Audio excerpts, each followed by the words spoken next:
Hey guys, it's Angie, also known as The Light. Welcome to my channel. Please stop what you're doing, like this video, subscribe, share my video if you like to. If you'd like to make a donation to my channel, you can do so. My PayPal information and Cash App information is always in my comment section. You just click on the link. I already put the links there. And when you donate to me, I will email you. Leave your email address in the note in Cash App, or make your email address visible on PayPal, and I'll email you and ask you, do you have a topic?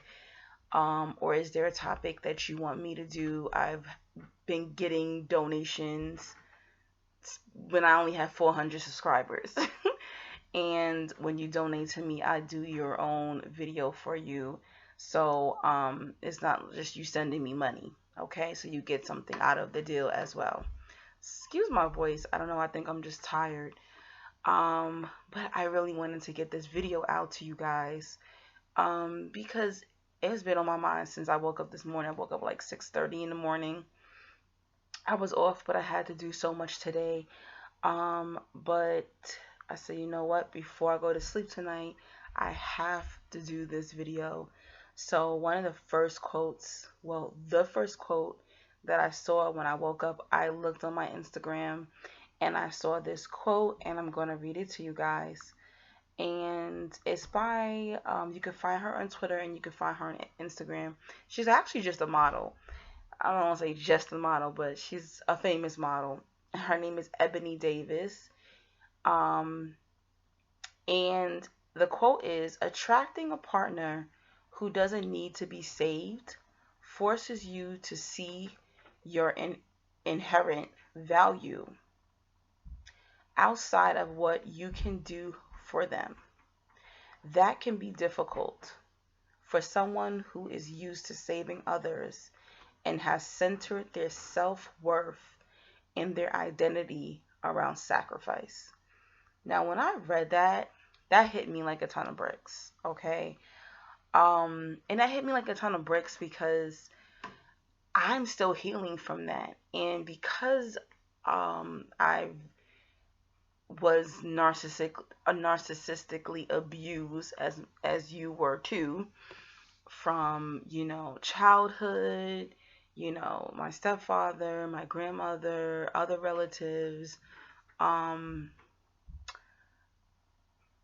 was always the savior. I was the black sheep. I was the scapegoat.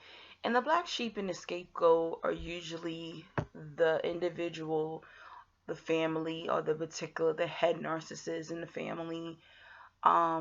They make the choice. They choose the particular child, or lover, or whoever it may be. They choose that person to be the fall for the family, or the fall of the relationship, basically. And that really F's up a person's mind. Even when you do heal from it, there may be bits and pieces, that you're always self-sacrificing. I know a lot of us have issues because we were narcissistically abused, right? And I know some of you are having a hard time, and even me, finding love, finding a relationship, finding the right partner. And you always, some of you, I'm talking to those who experience this, you find yourself being attracted to people who you have to save. And your whole life, that's what your life was centered around, because you were that scapegoat, you were that black sheep, you were the one who always saved the family, and you created your whole being, you created your whole existence off of that. You didn't even have a chance or time, you didn't take a chance or time to really get to know who you were. You don't know who you are. Some of you guys still, even if you're not around the narcissist, you don't know who you are. Your existence shouldn't have been taking the fall, being the cleanup guy. Anytime your family or your lover or somebody or friend was in a mess, you went rescuing them, you went saving them, you self-sacrificed your own happiness, your own, dreams and goals, and your own money, your own time, your own anything. You didn't do shit for yourself. So that is embedded in you. You've created that to be your purpose in life. And that's not your purpose in life. We all came on this planet with some type of purpose in life, okay? And, ironically, I do think all the pain that I have been through, um, is part of my purpose, taking all the experiences that I've been through, and one day I'm going to be a life coach. So I do believe that, nothing that I went through was in vain. And it's kind of weird that I went through all this pain to help others. Yeah. But I also know now to put myself first. And I don't walk around saving people anymore. I don't feel that when I meet a man and I see that this man is broken, this man needs spiritual help or healing. Nope. I step back. And I don't feel entitled to save him anymore. And I did that. I did that all through my 20s. I saved a lot of men. And I watched a lot of men that I healed, helped healed, and saved, and patched up and made better, move on and marry other women, have children with other people. And that was painful. And I know some of y'all are still, even though you're not around the narcissist, you're still in that cycle of saving people because you think that's what you're supposed to be doing. And I'm here to tell you, it is not your duty to save people, to go around just healing people. Yes, now, if you are a life coach or a therapist, you're in the healing business, you're in the light worker business, you're going to be compensated for that. So that's different. Okay, that's completely different. Yes, you can do nice things for people once in a while, but it is not your duty anytime you meet someone broken to fix them. And you know what happens? You know what happens to us? Broken people end up spilling their poison on us. Like they say, hurt people, and that's what happens. We try to patch people up, and in the process we end up getting cut, we end up getting hurt. And I still attract broken people, and what happens is they don't know how to receive me. And they if someone is always used to attracting shit, they're not used to a woman actually checking on them, seeing how they're doing during the day. Oh, did you eat? Are you okay? What do you want to do with your life? Someone who's caring about their spirit or their soul. Broken people aren't used to that. It seems fake. So a lot of times when I meet men, I meet a lot of broken men because naturally you are the fixer, you're the empath, you grew up saving people, taking the fall, taking the blame of shit that the narcissist did. Okay, so that's in your energy. That's in your energy. That's all up in your energy.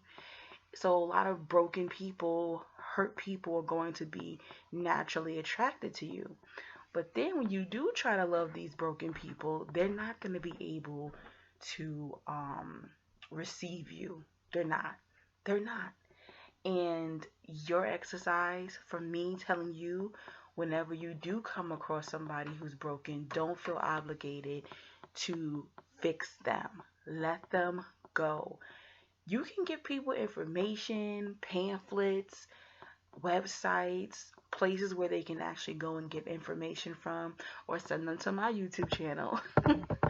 But don't engulf yourself in trying to save people. And I know this is going to be a hard habit to break. But you gotta think back of your narcissistic parent or grandparent or lover or friends. You always took the blame. I remember when, I think I told this story already, where my narcissistic grandmother, you know, when I was a little girl, it's funny, they used to call me Party Parrot. And Party Parrot meant like, you know how parrots repeat everything you say? And that always like stuck in my head, like, oh, I was always so talkative when I was a kid. I was a tattletale and all this stuff. But no, really was, I grew up and I was surrounded by a lot of toxic adults. I mean, like when I went to visit my dad's family, I remember I saw my uncle doing like sniffing cocaine on the table. And that's something toxic that you should not be doing in front of a child. So naturally, as a child who should and would, I went home and I told my mother about that. So all my life, you know, the narcissistic side of the family will call me a big mouth, or oh, you're a party parrot, you're a rat, you tell everything and all this stuff, right? So growing up, that's who I thought I was.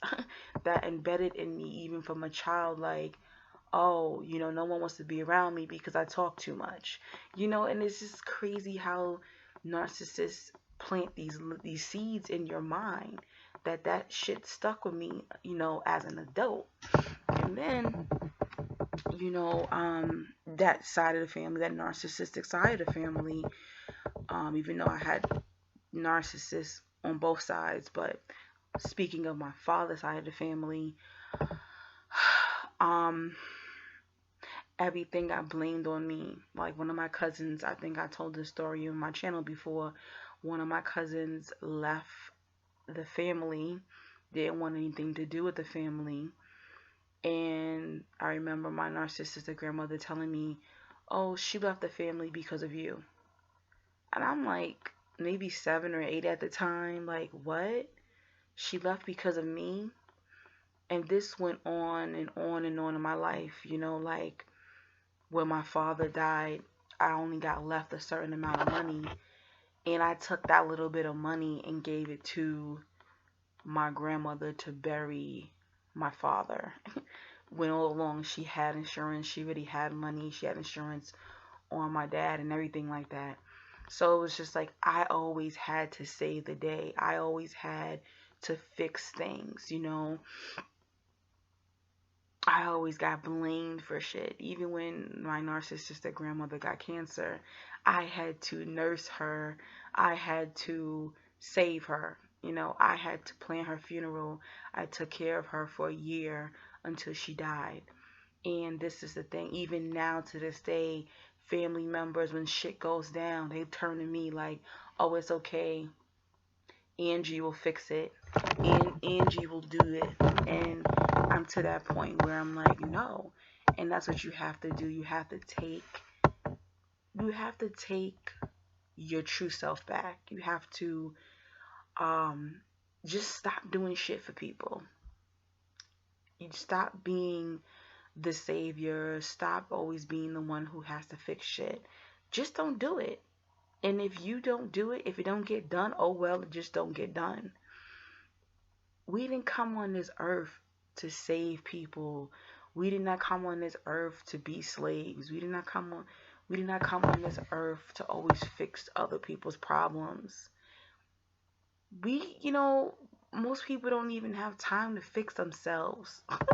Okay, so our whole lives, because we grew up with these narcissists or we were in relationships with narcissists, we identify ourselves as the fixer. And it's time to stop it.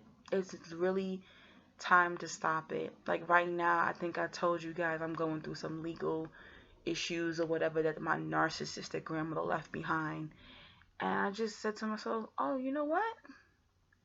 I don't care. I'm not gonna deal with this. Y'all do it. I'm tired of doing it. I'm tired of being the fall girl. Okay? And you have to take your power back. You don't always have to fix shit. Sometimes if you don't do something, people will step up and they will have no choice but to do it their damn self. And that's where I'm at right now when it comes to my healing and realizing that I don't have to save people. It is not my duty to, if I meet a man and he's not healed and he's not ready for me, it's okay to walk away from relationships if they're not ready for you. And it's okay to say, you know what? I want a healed person who's, healed just as I am. You don't have to date broken people. And people make it seem like you always have to fix people, especially women. We're taught in society that, it's okay to take a broken man. Like, we're taught to, like, just take shit from men. It's okay, he may cheat. Just wait until he grows up and he's a boy. No.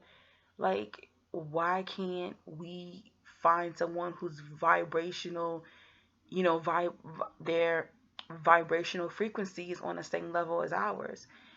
There aren't just broken men out there. There aren't just broken women out there. It's okay to say, you know what? No, I'd rather wait. Nobody's perfect. I'm not talking about people with flaws because we all have flaws. I'm talking about you're a complete healed person and this person is like broken. Like they come to your step bloody. Like they really have to like heal their childhood traumas and past relationships.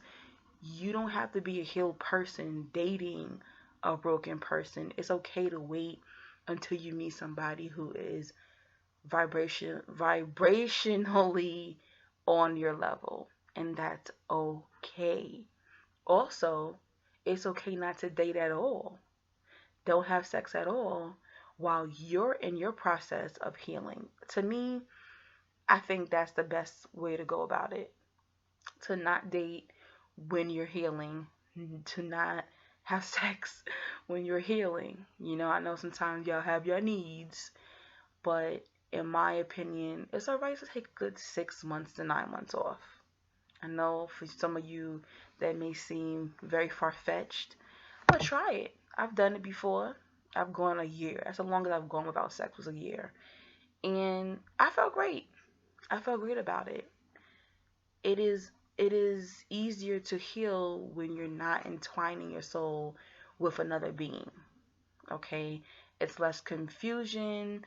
You don't have the other person's thoughts and emotions and energy inside your body along with yours. That's how deep sex can be. That's how deep relationships, even if it's not sex, even emotional relationships, can be difficult to carry and deal with while you're in the process of healing. So the purpose of making this video today was to let you know that it's time to let yourself go and stop being the full boy or the full girl because a narcissist trained you to be that. I remember when I had this narcissistic best friend for 8 years, and it was just like everything that any problem he had, it was just like it became my problem.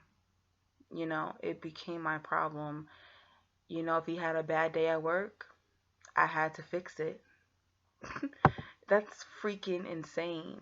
It can be something as small as just having issues with his family, having an issue at work, having an issue with his lovers, anything. It became my problem, and I had to make him happy. We're not doing that anymore. We don't have to do that. Our identity is not to fix people problems. We have to learn to fix ourselves first before we go around fixing other people. Even with my mom, it's sad. It's like my mom wasn't a narcissist, but she grew up around narcissists. She was married to a narcissist for 12 years who raised me.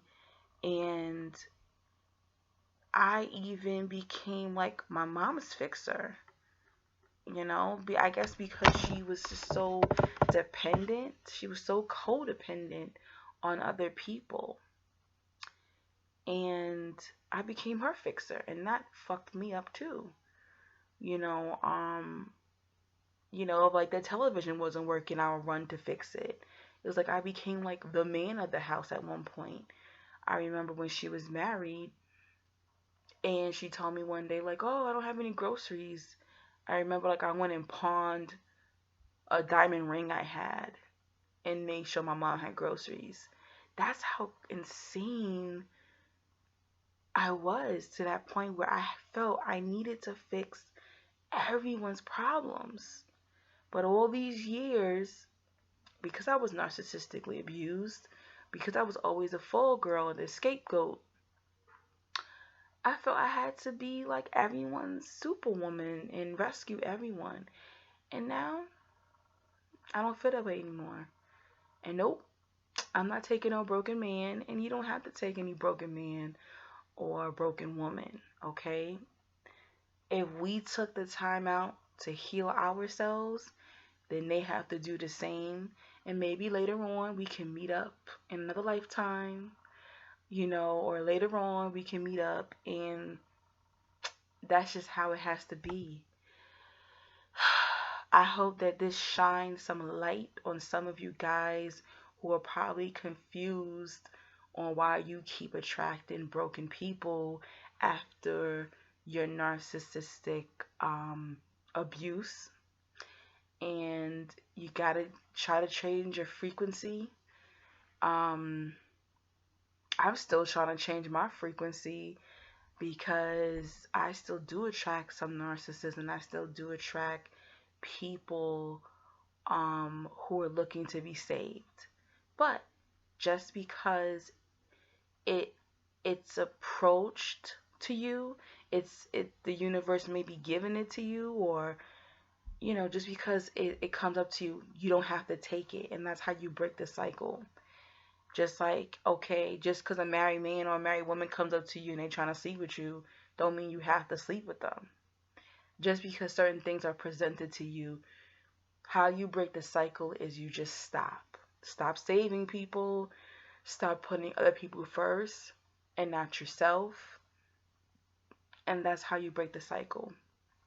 Um, Hopefully this video shined some light and gave you clarity and understanding on self-sacrificing and how narcissistic abuse created this mindset and how it needs to be broken. Okay. um Maybe you can, if y'all can find life coaches or therapists or somebody who can help you with that. But no more self-sacrificing, guys. We're not, 2019 is around the corner. We are putting ourselves first. We're going to be more selfish. You could be loving, but be more selfish and be more about self-care and self-love, and no more self-sacrificing. You do not have to pay people to love you, to be your friend. You don't have to say yes to everything. You do not have to um, be the full girl or the full guy for anyone. Yes, you could say no to your mama. You could say no to your pappy. Okay? So, peace and blessings, guys. Hopefully this information was helpful to you. Subscribe, like the video, donate if you want to, if you want me to continue this channel. And I'm going to continue to do more videos. Love you all. Peace.